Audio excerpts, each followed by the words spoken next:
this, it actually was live, but I never got the notification that it was live. So obviously, we're doing something right.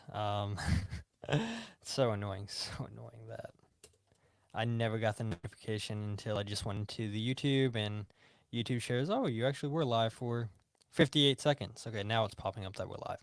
So a couple more seconds, and then I'll go ahead and make this live. All right. Well, 10 more seconds, and I'll go ahead and tweet out that we're live.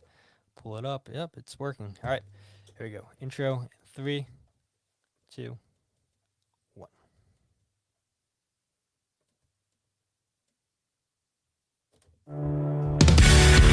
Forward looking, laying it off. Justin! Hat trick! Ariel sends it in off of Gressel. Made it to Elliott. Oh, the first to come! Julian Carranza! A spectacular finish! Philadelphia doubles its lead! Hello and welcome to the Free Kick Podcast. My name is Todd, and after maybe some potential technical difficulties, we're back live once again on YouTube, and we haven't done one of these preview episodes the entire season, and that's definitely on me. Work life gets in the way, and I do feel bad because we've spent a lot of the last couple seasons bringing on commentators, bringing on journalists, and we actually started out bringing on other podcasters and fans of opposing teams anytime that we would do these review matches. And so it's been a very, very long time. And these guys are some of my very good friends. They've been kind enough to have me on their Inter Miami podcast. They've started a new all MLS podcast. And I've always told them, I'm going to get you on the podcast. I'm going to get you onto the podcast. And I've never done that until tonight. So we weren't able to get both of them. We were able to get the better half of the Battered Herons Podcast. And I was kind enough to be invited back on to the MLS Battered Fans Podcast last night. After we get done with my show, then you guys can check out the Battered Herons Podcast. But I'm joined by the best half of that show, Kris Duran. Kris, how you doing, man? Hey, what's going on, brother?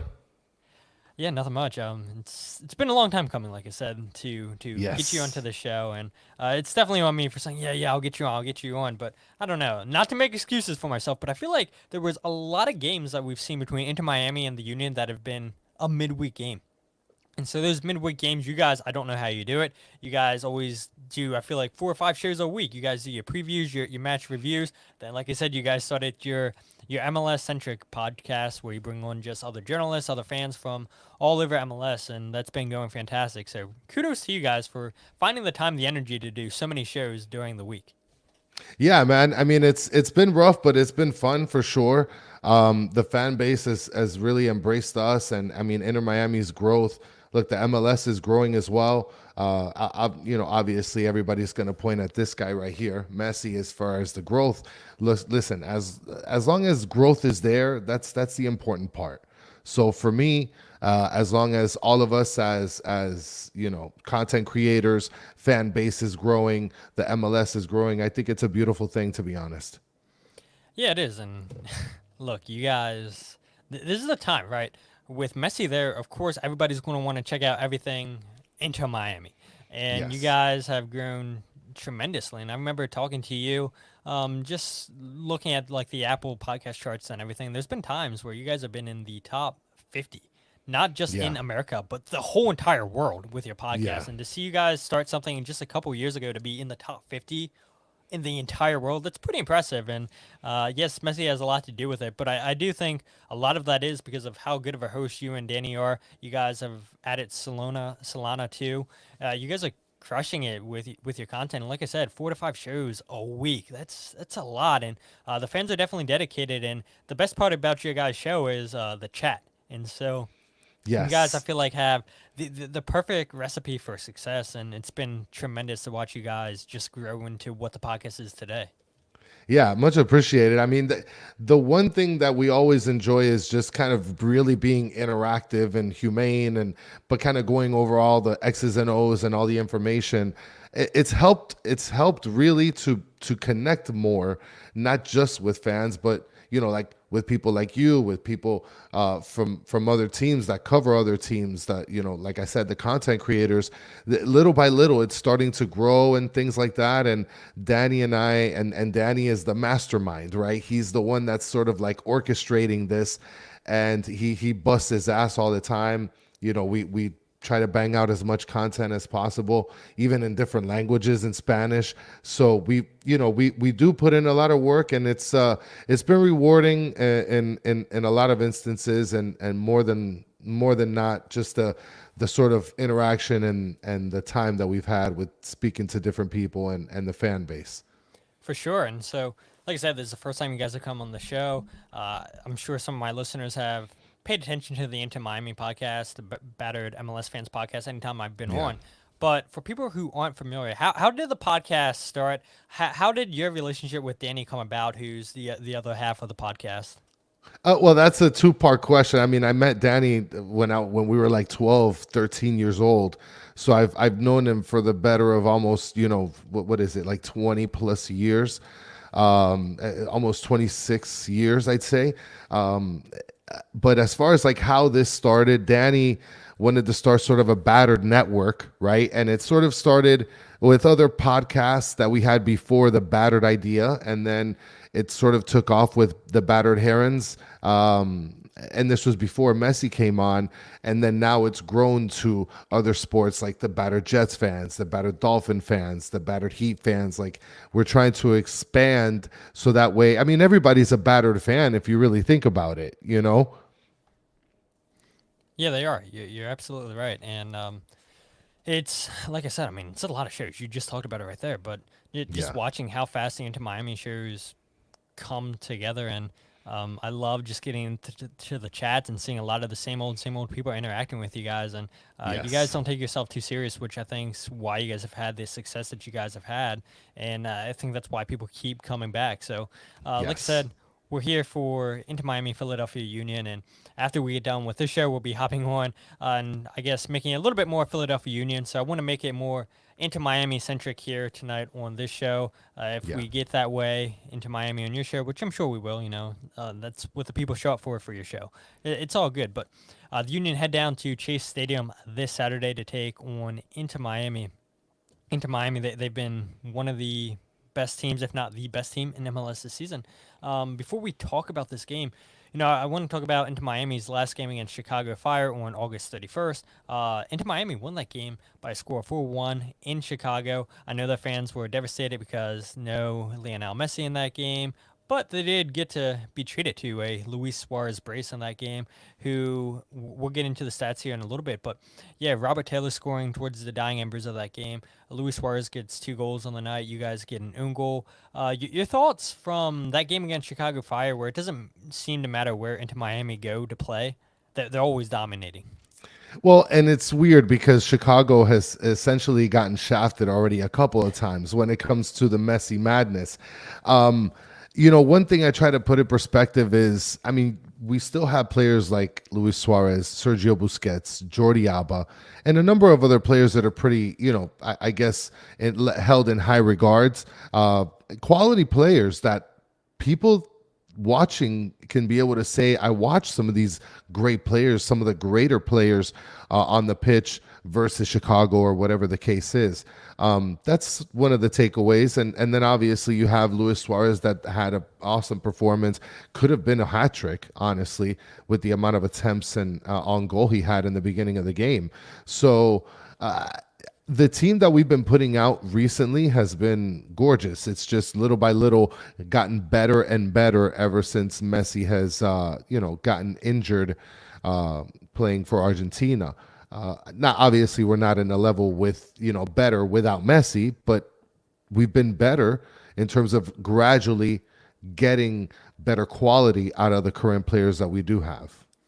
Yeah, absolutely. That's one thing that's been pretty surprising to me. And it's like I gave you the show notes, what we were going to talk about tonight. But Inter Miami, like I said, it doesn't matter where they go, on the road, at home. They're a dominant team. And yeah, I mean, it was a cakewalk against Chicago Fire. It's something that, the Union wish they could have said against Chicago when they were playing them on July 4th weekend, and Union had a 3-1 lead in that game and wind up losing that game 4-3. And I know Andre Blake, a big reason why the Union wind up losing that game. Oliver Zemler's been terrible for the most part this season for the Union, who the Union went out and got from Louisville City and USL.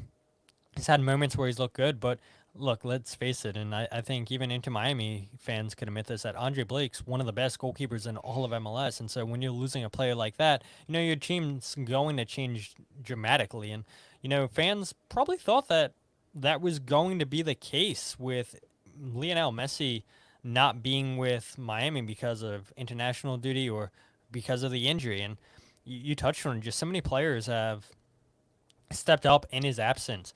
Messi's missed the last 9 league games and 13 games overall when you include the League's Cup. And in those 13 games, Inter Miami are 10-3-0. And in MLS play alone, they're 8-1-0. And a lot of fans, like I said, just they call this the Messi team. But I think what we've seen is that's not really been the case. In the last 9 MLS games for Inter Miami, they've had 10 different goal scorers. Julian Gressel, Leonardo Alfonso, Ian Frey 2 times, Campana, Jordi Alba, Robert Taylor, Ben Kamaki, Serhii Christoph, Matias Rojas, and Luis Suarez scoring 4 goals during that stretch too. And so, when I was putting this together, fans, okay, if it's not Messi, then it's Suarez carrying the load. But I just gave you 9 other players that doesn't include Suarez in that list. So does it surprise you at all that this team's still that good without Messi? Honestly, it doesn't surprise me because players like Gressel, who a lot of the fan base were kind of upset at his performance in the beginning, started to learn that Gressel, for example, is a higher quality player, right? He was just misplaced in the midfield instead of putting him up in the right wing. You put him up in the right wing, you automatically start to see contribution. I mean, he had, I think, he had 9 out of the first 10 goal contributions after being put at the right wing position. And that's something that a lot of people have been clamoring from him, even when Messi was here. But how are you going to be able to have him perform when Messi is in front of him at the right wing position? You have so many other players that are actually contributing as well, like you had mentioned, and not just contributing in terms of effort, but actually contributing in terms of putting the balls in the back of the net. And that's kind of what this team has needed, to prove, is that can we win without Messi? And I think that we've done more than well enough to be able to sort of prove that. I mean, players like Yannick Bright don't show up on the scoreboard. Sergio Busquets don't show up on the scoreboard. And those guys are giving maximum effort. Federico Redondo, same thing. So we've been able to get contributions from players in so many other ways other than scoring. But yeah, it's been a beautiful thing, to be honest. So, I mean, there's going to be a day where Messi, Busquets, Alba, and Suarez aren't here anymore. But then you look at the work that Chris Henderson, the sporting director, has done with Inter Miami, with getting just all these young, promising players. And the one player that I'm always just full of praise for in this podcast, and I always say this is the type of player the Philadelphia Union need to be going after, is Diego Gomez. Bought essentially for $3 million. You guys sold or selling him in the wintertime to Brighton for $15 million. I mean, I'm not naive. A lot of these guys that are coming from South America are coming because they want to play with Messi. Who doesn't want to play with Messi? But, it does speak to the volume of the scouting ability that Chris Henderson possesses. And it seems like every single young player he's going down there has been a hit since this new era for Inter Miami. Does that give you hope at all for the future of the club, knowing that, look, that day with Messi and those guys aren't going to be here that much longer potentially? But Chris Henderson's shown time and time again that he does have an eye for young talent. It definitely is it definitely helps to be hopeful, because the way that Chris Henderson has been able to sort of manage the team while being under sanction, and then on top of that, to be able to manage that and get the best quality players during that time.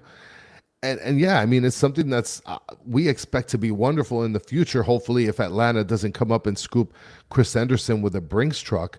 But other than that, I mean, Chris Henderson has done the best that he can with the amount of money that is available, the rules that are restraining the team, and then the sanctions that we had in previous time. Yeah, and it's again, I mean, speaks to the job that he's done. I mean, they were under some pretty harsh rules there, and they did their best to maneuver Yeah. that situation. And I remember coming onto your show, and you guys were talking about Phil Neville and everything, and I said on your show that I thought he was a pretty good coach. I mean, look, he led you guys to the playoffs, and maybe he's not showing it as much with Portland. His last season with you guys was definitely a disaster, but I think the writing was on their wall that Tata Martino was going to become the coach just because Yeah. of his past relationship with Messi. And, you guys asked me on your show, I forget which one, MLS Battered Fans one or the Inter Miami one. You asked me my thoughts on Tata Martino. What are your thoughts? Because listening to the fans, seeing the fans' reactions on social media, I feel like it's 50-50. It is 50-50. It's a little bit outrageous if I were to be speaking frank. I mean, look, Phil Neville, he had players like Higuain who were on and off, and he ended up lighting it up before he ended up retiring. He had Alejandro Pozuelo, who was able to contribute the moment that he got here, right? Phil Neville, at this moment, from what I see, at least with Portland, he's at the 8th seed. So he hasn't done too bad of a job over there, right? Now, would he have been able to take this same team and put it in the place where we're at now? I don't think so. I think the idea is that because there's such a South American influence on this team, that maybe he wouldn't bode well with with that kind of I guess space. But Tata Martino, yes, the fan base is very 50-50 with him because with a coach like that or a manager like that, I guess the expectations are just more extreme, right? So when you get Tata Martino, and at this point, we haven't won any hardware this year. And the expectation was that we'd walk away at some point, at this point in time, with at least one piece of hardware. And that's one of the things that's sort of been a disappointment within the fan base. But yeah, for the most part, it's 50-50. And a lot of the people that have, they're upset about Tata Martino, I think that they need to kind of scale it down a little bit. He's a pretty good coach. Yeah, and look, it was the MLS Battered Fans podcast where you guys asked us all. You asked us to Yeah. name our top three coaches, and nobody said Yes. Tata Martino, which look. He did a tremendous job with Atlanta United. Everybody knows what he did with Atlanta in their second season, and you have a player like Joseph Martinez, you have a player like Miguel Almiron. I mean, nobody saw anything like that in MLS, and so people are like, this is the guy, and then he goes to the Mexican national team and gets ran out of town like every coach there. And so the writing was on the wall that, look, if Tata is going to come back, it's going to be with Inter Miami just because of his relationship with Messi at Barcelona, also being Argentine. So the styles that he's implemented, it makes sense that, this team's playing like a South American team, that Yes. South American flavor that I'm not sure Phil Neville would have honestly been able to get in. Let's face it too, would Lionel Messi wanted to play for Phil Neville? Probably not. Probably not. I mean, I think would he have played for him? I think he would have. Would he have, I guess, been comfortable with playing for him? I don't know. Maybe not. I think he's a lot more comfortable with Tata. I feel like Tata would allow him a little bit more range. I feel like Phil Neville would want to be like a culture. This is the way I want things. And I think the difference is that Tata knows the quality. I mean, we're talking about one of the greatest players of all time, if not the greatest. You want to let him roam, let him do what he does, and magic will come out of it. So I think that would have been the difference between the two.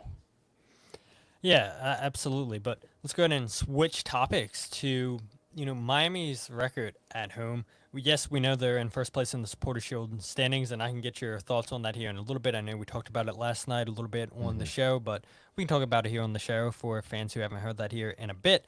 But Miami, one of the hottest teams at home in MLS. They have a record of 9-2-3 with only 2 losses coming against CF Montreal, which was a 3-2 loss, and then Atlanta United 3-1. Messi did not play against Montreal, but he did start and score against Atlanta in that 3-1 loss. And for people curious, only LA Galaxy have the better home record of 10-1-3. So in your opinion, what makes Inter Miami so special at home? Well, I think one of the things is you have all these older players that I feel like they're comfortable with playing at home. The travel, I'm pretty sure that they're just over a lot of the whole travel deal. They have their families here. They're comfortable here. That's one thing that I think gives a benefit to the players. I mean, look, as far as like home field advantage is concerned with the fan base, the fans do hit the stands, especially when Messi is around, obviously. But you do feel an energy, and I'm a season ticket holder along with Danny. We love going to the games. The atmosphere is amazing. The players feel it. They get really amped up. So I think that just for that simple fact, and they play on real grass, right? There's a couple stadiums that don't have real grass. Yeah. And so that those things make a difference. But I think that the experience at home here in Miami is very comforting for a lot of the players, especially the older players. Yeah, I mean, look, Daniel Gazdag talked about it when he first signed with the Union, where the travel in the United States is insane. And Daniel Gazdag, if I'm not mistaken, talked about his fear of flying on planes when he first came here. And it's like, yeah, you're not going by train, you're not going by boat, you are going by flights. Yes. And when you have to go from the East Coast to the West Coast, that's a 6+ hour flight. It's wear and tear on your body. And I think a lot of fans still don't think about that, especially like your newer fans that are checking out into Miami, where, like I talked about, they lose to a Montreal, they lose to an Atlanta United, both of those home games, but they've had some losses on the road against Cincinnati. You guys got battered 6-1 in Cincinnati, and I know that's not a very far flight, but still, I mean. Yeah. The amount of traveling that these guys do, and you're playing multiple games a week, and you could be from the East Coast to the West Coast, back now to the Midwest, and it's a lot of taxing on the body. And people will say, "Oh, the professional athletes, like they should be healthy, the body should be in tip-top shape." But look, I mean, when you've played in Europe, where you're just going a few hours on a train compared to hours cramped up in a small plane. Yeah, and I know it's not a small plane, but you know what I'm saying, right? You're cramped up in a tin can basically, and it's like these guys can't get up and stretch their legs and really just walk around Be like comfortable. they would want to. Yeah, exactly. And so that plays a difference. And when you're an older team, of course, that's going to make things a little bit more difficult. And so I think Inter Miami's done a good job for the most part, handling that. It seems like they have a pretty deep roster, and Tata's been able to rotate guys in and out. And we can touch on the Philadelphia Union Inter Miami game here that happened in June in a bit, because that was a very interesting game. Jose Nunez says, "What up, boys? What's up, Jose?" He also says, and I miss his comment, he said, "I would have loved to have seen that mess, Messi and Neville." Would you have, Kris? Yeah, I think it would have been interesting. I mean, obviously, we're speaking hypothetically here, but like, the big question is, imagine what the record would be with Phil Neville, coaching this team. Would it be the same? Would it be worse? Would it be better? I mean, who knows? I mean, that's the great thing about the hypotheticals. Yeah, they can go on and on and on. Yeah. One thing that's been a major concern for Inter Miami, though, and it seems like maybe they've started to correct that a little bit here, is when I was on your show back in June, we talked about how Inter Miami and Philadelphia Union, they both love conceding first, and you called it. Mm-hmm. I'll give you props. You said the Union were going to score the first goal in that game. I said absolutely not. It's exactly what they did with Mikel Ua, and then Miami come from behind, win that game 2-1. Miami conceded 14 out of their 27 games so far this season, which surprisingly isn't the most in MLS. You got to look at Chicago Fire, who are at 18 out of 28. And since that Philadelphia Union Inter Miami game back in June, Miami has only conceded the first goal once in the last 8 games. So do you believe that's now behind Inter Miami? I think it's behind Inter Miami, especially since we've been able to sort of beef up our back line. I think that Tata making the change from 4 in the back to like this ghost 5 in the back, where he has Jordi Alba at the left back, Wagon on the right back. He'll have David Martinez on the left center back. He'll have Toto Aviles on the right center back, and then like a hidden Busquets that's sort of like the middle center back, but he kind of pushes up as the center defensive midfielder. So that's helped because it's given like this core to the back line where it doesn't allow for other teams to really penetrate and get into good positions. So that's been the key in terms of defensively. I think that's been changed. Yeah, I mean, that's a good observation. I was going to ask you keys to the game here in a little bit, and so we'll keep that one in the back of our head. Defensively, Kris Absolutely. just gave us a great defensive key, but this Miami team, even with them conceding first, they're still 7.3. So does it matter if Inter Miami concede first? Because it would appear not. Well, it's right now people are saying no, it doesn't matter because we end up scoring right after anyway. But one thing that the fan base definitely is worried about is when these games really, really matter, when the playoffs come around. And the last thing you want to do is be playing from behind in meaningful games like the playoffs, especially for a team that should have been walking away with more than one piece of hardware. And now you're talking about MLS Cup or bust. And if you're giving up goals in the first 10 minutes, that's not good. That's not a good recipe. Yeah, it's not because you're playing catch up, but I mean the quality we talked about. I mean, it's so surprising to me that they've had 10 different goal scorers in the last 9 games. I mean, Yeah. that's a team that's not relying on one player, and it just goes back to everybody saying, "Oh, it's the Messi team, it's the Messi team," but it's really not because you're getting so many other players to contribute. And yes, maybe it changes a little bit with Messi out. You talked about Julian Gressel, who's now being played in his preferred formation, not so much as one of the eights in the 4-4-3. Now he can play out on the wing and send those crosses in and really create. And that's what we saw in his time with Atlanta, his time with DC United.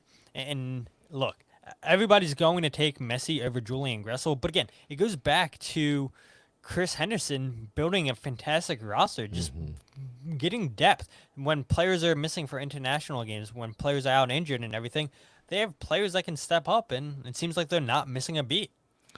Well, one of the things about Gressel is lately he's been also misplaced on the roster because Matias Rojas has been sitting on the right wing a little bit lately.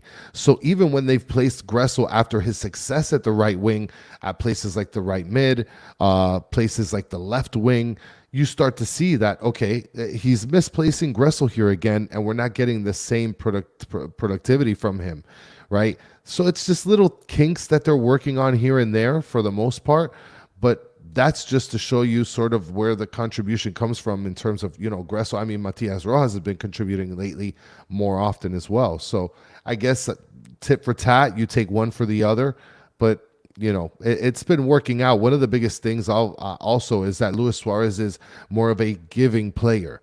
He's not very greedy with the ball. He's not very greedy with taking the strike. He'll give others an assist in order to open up the game a little bit.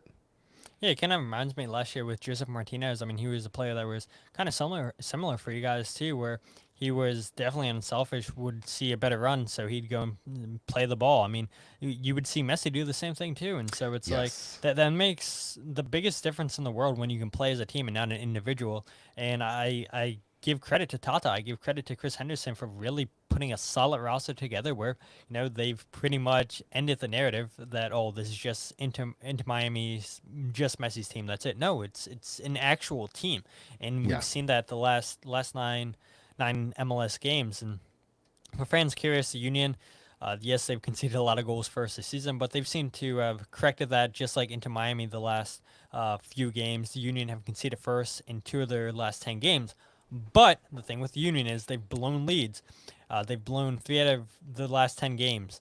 Andre Blake missing for majority of those games. So yes, context matters. Yes, not having Andre Blake for majority of those games, that makes a world of difference. Yeah. But before we talk about 3 stars and wrap up the show, we got to talk about the game that happened back in June between these two teams. And the Union fans were in heaven watching an early goal scored in that game by Mikel Uba, and it seemed not to matter because, look, Miami didn't panic. They were patient with the ball. They're a team that's going to have possession all the time. And they get a red card in that game, and you're like, okay, well, the Union, yes, they give up that early goal in the second half to Julian Gressel, but the Union still have time to get an equalizer. David Ruiz gets the first red card, and then Tomas Aviles gets the second red card. So the Union are up by 2 players, and then they find a way pushing too many men forward because they know they're desperate for points. They need points. There's no way they can tie 1-1 against a 9-man into Miami. Get caught way too high up. Yannick Blanc finds Alfonso, who used to be in the Philadelphia Union's academy, and makes it 2-1. And That was, I think, a stunning game for both fan bases, not only the Union, but Inter Miami as well, to watch them be down 2 men and wind up getting all 3 points. And the worst part is that two of our hotheads are the ones that walked away with the red card. I mean, what Tata ended up doing there was just hunkering down and hoping that an explosive Leo Alfonso opens up. And then Yannick Bright, who's been contributing both on offense and defense, had enough, wherewithal to be able to see that there was an opportunity for Alfonso to go ahead and just blast off onto the side. And I mean, it's written in the books right there. He was able to get the opportunity after the 90-minute mark, I think 4 minutes after Yeah. in extra time. Yeah. The 94th minute, he scored that goal. And again, I mean, look, you talk about instant impact and Yannick Bright. I remember listening to your guys' reaction show right after that game, and I believe you said Bright was your man of the match. And, there was a little debate between Absolutely. you and Danny, like, well, this guy didn't play a lot. He came off the bench in that game in the 78th minute, gets the game-winning assist on the play, so I understand why you said it. I thought that Wigan was fantastic, the right back for Inter Miami in that game, Marcelo Wigan. You talked about it a little bit. I mean, Miami, they push players forward, and so you have the opportunities to hit them on the counterattacks. But I thought that he did a fantastic job just shutting down Jack McGlynn, shutting down Mikael Uhr, Kai Wagner on the Union's left side of the field, and he was fantastic defensively. And so for me, I thought he was a player that was great for you guys. I believe he's on loan this year for you, so I'll be curious to see if Inter Miami make that a permanent deal, if they're able to make it a permanent deal. But again, and I know I keep harping home this idea, this is a team. And if that game against Miami in June didn't show that this isn't just a Messi team, that they're an actual team, then nothing's going to convince you of that. But they had players step up, players on the bench that, would probably be starting with majority of the teams in MLS. And unfortunately, there's just better players in front of them into Miami where they've got to resort to a bench role. But nobody's going to complain when you're playing with Messi. And, when they're called upon, more times than not, it seems like they make a difference. I mean, look, we're just talking about the game that's coming up. Gressel, if Messi plays this game, Gressel's going to be on the bench. He could start on any team in the MLS. On top of that, you have players like, for example, Yannick Bright. Yannick Bright might be on the bench this week. And I'm not saying that he's going to be like a perennial starter, but he can be an efficient player on a lot of other MLS teams. You have Franco Negri, who he played as a starting left back before Jordi Alba came in. He can probably play left back for a lot of other MLS teams as well. You have a lot of players that even when they're on the bench, they can be able to come in and contribute in many ways.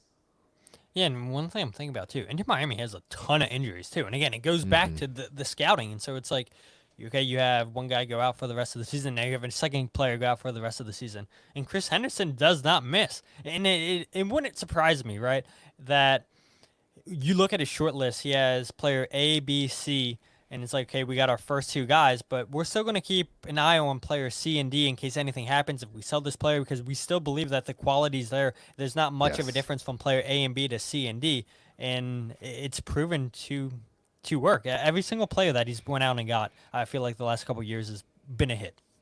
And it's crazy the amount that he's been able to sort of do it with in terms of money wise, and then not only that, but be able to do it in a way where it's not illegal in MLS rules and regulations.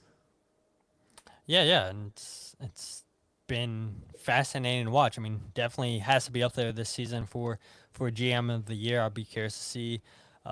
Chris Albright, I'm sure, is always going to get a shout. Ian Tall from Issa Tall, sorry, from Columbus Crew, I'm sure is going to get a shout. But Chris Henderson's done a fantastic job with Inter Miami. So a couple stats I want to throw out people's way before we get into 3 stars and 3 keys and end the show. The Union lead the series with a record of 4-3-2. The Union are 1-1-1 down in Chase Stadium. Last win was in 2022, a 2-1 victory for the Union. Only 3 players have goals against the Union in MLS play for Inter Miami. Julian Gressel has 3 in 14 games. Robert Taylor has 2 in 5. The Union have 6 players with a goal each. Inter Miami 10-0-0 when leading at half. I mean, like once Miami's leading at the half, yeah, forget about it. Pack up shop, you're done. Union have a record of 6-4-1, so it doesn't matter if the Union have a winner, a lead or not at halftime because they found ways to blow games. Miami, they are tied for the most goals at home with 35. The Union have the second most goals on the road in MLS with 26. Nice. So this has the potential to be a high-scoring game, and I don't think either fans would really complain about that. Jim Curtin, Philadelphia Union's coach, might, but there are some injury concerns. That's what I named this episode for, where Ty Baribo, who's been on fire for the Union, 14 goals in his last 15 games, apparently picked up a little bit of a knock in training with the Israeli national team, was supposed to start against Italy, not able to go now. It's a massive blow for the Union if Ty Baribo can't go this game. Jim Curtin has his press conference tomorrow or today, whenever you guys listen to this podcast, and I'm sure that's going to be the first thing asked, injury updates on him. Denley John Jock, who they recently got from FC Metz. He had to exit the game in the 26th minute, I believe, with Haiti. Took what looked like a serious ankle injury, and man, those ankle injuries, you could be lingering on for the rest of the season and not properly recover. So losing those two guys is huge. And then another player that was supposed to go on international duty did not wind up going is Daniel Gazdag. He picked up, it looked like a knee injury against New York Red Bulls, played in up until the 80th minute, picked up the injury around like the 61st minute, but carried on and then got substituted out in the 80th minute. He had to decline the call-up with the national team because of that injury, and so the Union could potentially be missing a lot of key players for Inter Miami, which doesn't matter in my opinion. Who the Union have available, who they don't. This Inter Miami team is just really, really good at home, and so I'm personally going with an Inter Miami victory. What are you going with, Kris? I would probably go with a close victory. I've been very vocal, especially with you coming on the show, that Philadelphia, it's a scary team to play against. If I wasn't an Inter Miami fan, I'd be a Philly fan, and I love the dupe celebration. That's one of my favorite things in league wide. I think that we would come away with the win 3-2. I think that would be my prediction, but I think we'd be walking away with the win. 3-2, 3-2. So I'm sure you're probably asking me my prediction on your show. So I'll wait on it for your show to give a score prediction. But if the Union want to come away with a point or points, my three keys for this game: number one, you got to hit on your counterattack opportunities. Miami have given up 6 counterattack goals in MLS this season, which is second most in the league. Miami, they play that high line. We saw the Union take advantage of that in the first meeting between these two goals, with Mikel Uwer scoring in the 4th minute, I believe it was. So take advantage of that high line by Inter Miami, but it makes a difference. If Ty Baribo is not in this game, you're going to go with Sam Adeniran and probably... Actually, I take that back. Jim Curtin would probably play Quinn Sullivan up top over Sam Adeniran with Mikel Uwer, and so that would complicate things a little bit. But if I'm not mistaken, Quinn Sullivan, he started last game with Mikel Uwer against Inter Miami up top. So yeah, maybe pairing Quinn and Mikel up top doesn't make as big of a difference as I would potentially think it would if Ty Baribo is not able to go. Number 2, though, defending set pieces. Miami have scored 11 set-piece goals this year in the league, which is the 5th most in MLS. They've only conceded 6 goals on set pieces, which is towards the bottom half of the table in MLS in terms of goals conceded. So Miami, very, very good in scoring set pieces, very good at defending set pieces. I think this game could be won and lost on set pieces. I wouldn't be surprised if one of these teams comes away with a set-piece goal. And then number 3, stay compact. Miami, they love having a ton of possession. They currently average 53.9% possession per game, which is the 5th most in MLS. But the one thing that's more surprising to me is that they average 11.7 shots per game, which is the 23rd lowest in MLS. But they have 45.4% of those shots on target, which is by far the most in MLS. So that tells me right there that, okay, yes, Miami's not shooting a lot in games, but they are very efficient. They are very patient in picking the right shots to take, and more times than not, the shots that they're taking are winding up on target. So those are my 3 games. Those are the 3 things I'm going to be taking a look at. I know you mentioned defensively a little bit ago, Kris. Anything else you're looking for a Inter Miami victory for you guys?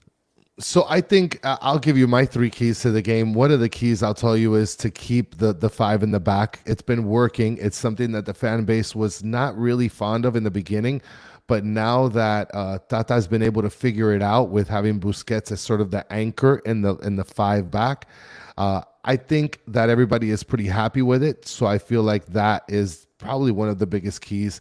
The second key of the game, I think, is making sure that Yannick Bright, Busquets, and Federico Redondo stay on the field and they stay compact, because for as much defense that they play, they're also great creators, which makes a lot of sense in what you were saying, where we take, I guess, the lowest amount of shots, but the percentage is high when it comes to being on target, on goal, because of the simple fact that you have players like Busquets, Bright, and Redondo that are very picky and choosy with their passes. And if it doesn't look like it's working there, let's recycle and do it all over again. And that's probably the second key. And the third key for me is this guy right here, Messi. And if he plays, amazing. Right wing, things are back to normal. But if he doesn't play, which I guess I'd consider part of the key with Messi, hopefully they have Gressel at the right wing, because Gressel at the right wing as of lately, or when he was on fire, was fantastic. And he had a goal playing against you guys last time. So those would be my 3 keys to the game. Yes, I mean, staying compact, I think, is going to be key for both of these teams, and it should be an interesting game. I wouldn't be surprised if Miami put up multiple goals. But again, saving that for the Battered Herons show here in 9 minutes. We're going live on their YouTube page. So we're going to wrap things up right here on the Free Kick. Kris, where can people go ahead and find the Battered Herons? Where can they find you on social media and the podcast? Nice. Well, thank you so much for having me, Todd. I really appreciate it. First time that I've been with you on the show, and it was fun. And we love having you on with us at the Battered Herons.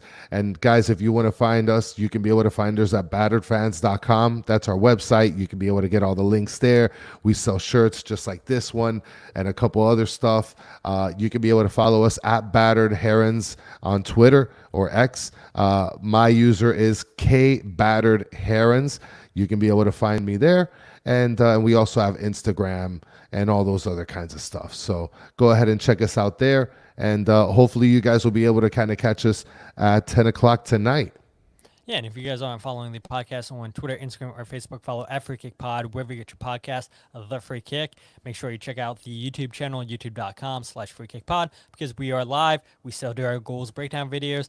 I don't know what's going on, people. You know, you guys were crushing watching those videos in the past, and now we're getting below 100 views per episode. Like, what are we doing? And yes, I know some of that's because I put all the content on Substack too, thefreekick.substack.com. So yes, I'm sure that takes away a little bit of views.